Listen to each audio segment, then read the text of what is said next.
Centera Gold кумтөрдөгү өзүнө тиешелүү үлүшүн кытайлык Шандун компаниясына сатуу үчүн сүйлөшүүлөрдү активдештирип, меморандумга жана анын купуялуулугу тууралуу макулдашууга кол койгону айтылууда. Кытай тарап учурда кумтөрдө техникалык аудит жүргүзүү үчүн адистерди жалдаганы жөнүндө да аталган кенде эмгектенгендердин катында маалымдалган. Алар эгер эки тарап бир бүтүмгө келип калса, анда канадалык инвесторлордун ээлигиндеги ишкананын 73,4% акциясы кытайлыктардын колуна өтөт деп кабатыр.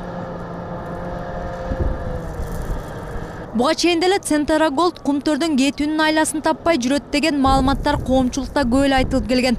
Минтип канадалык компания 20 жыл ичинде кендин майлуу сүттүү жерин казып бүткөн соң, анын калдыктарын кайра иштетүү, экологиялык жоопкерчиликтин машакатынан кутулуунун аракетин баштаганы коомдук ишмерлерди көп таң калтырбайт. Кумтөрдөгү экологиялык зыян үчүн кыргыз өкмөтү канадалык инвесторду 2013 жылы сотко берип, $100 миллион керемте талап кылганы маалым.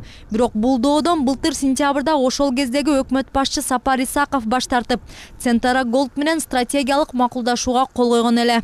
Ал келишимде мынтип жазган да, биз мындан кийин экология маселеси боюнча силерге доого кирбейбиз. Барлык сотко берген өзүбүздүн арыздардын баарын кайра алып алабыз. Прокуратура силерге эчтеке кылбайт деп мына ошолордун документтерди алып койду да. Бирок азыркы өкмөт ага кол койбой атат да, туура кылып атат кол койбогону. Ошолорду көрүп туруп, алар жанагындай өзүнүн качкысы келип атат да, жоопкерчилик өтө чоң. Эгерде алар бир жака таштап кетип калчу болсо, жанагы хвостохранилище эмне болорун биз билбейбиз. Ошондуктан алар качайып кутулайын деген да ойлору болуш керек бул маселеден. Эми алчу алтынын алышты. Ал келишимдин негизинде Centera Gold онкологиялык кызматты жакшыртууга 10 миллион, жаратылыштык коргоого $50 миллион бөлүп бермек. Бирок компания аны ушул күнгө чейин аткара элек.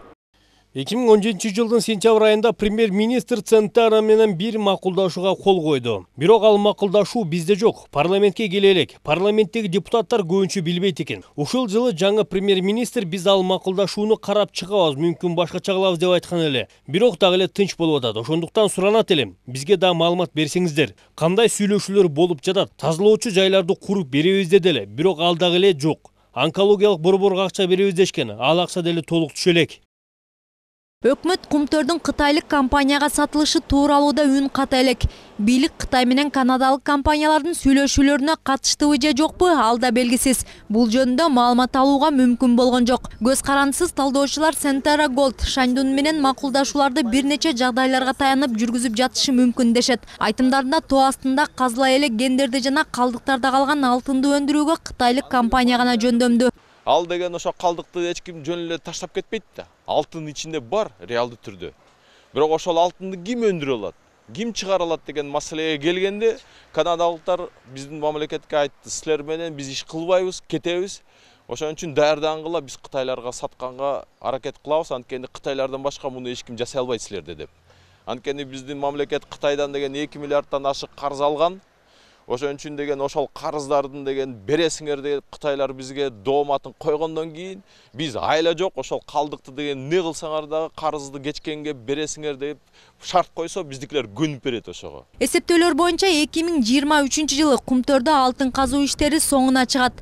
Андан кийин дагы 3 жыл калдыктарды кайра иштетүү керек. Ишкана жайгашкан жер суунун башында тургандыктан бул учурда адистер экологиялык көйгөйлөр курчуй тургандыгын эскертишет. Мындан улам алтын өндүрүү иши токтогон күндө деле ал жердеги табиятка 20-30 жылдап көз салып туруу зарыл.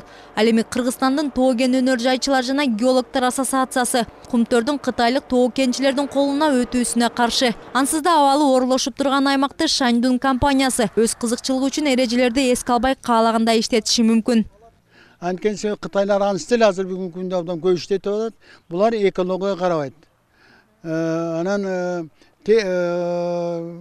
булардын технологиялары абдан начар. Ошондуктан биз адистер бүгүнкү күндө Кытайлардын ишине каршыбыз. Кумтөрдүн эң негизги экология. Бул экологияны карабасак, кумтөрдүн жайгашкан жери өзү башкача жерде да, бийик тоодо, суудун башы, мөңгүлөрдө. Анан ошол таза суулар баары барып туруп биз Орто Сайга барып куюлат. Демек биз бул маселени абдан этиятты кылбасак, эл арасында мындай жаман эл болуп калабыз. Азыр эми баары тең күтүп атат.